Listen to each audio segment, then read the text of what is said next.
Sharif Bhai in action.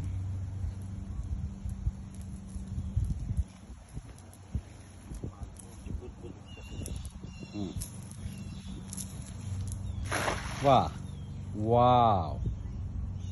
That's perfect.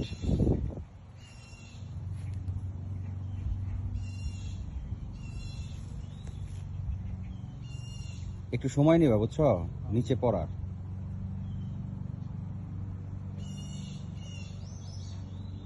মানে একটার পরে একটা পারফেকশন আসতেছে।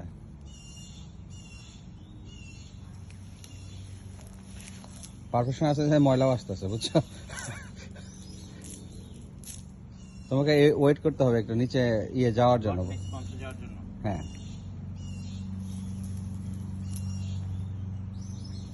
আগে টান দিলে উপরে থেকে ফ্লোট হয়ে আসবে।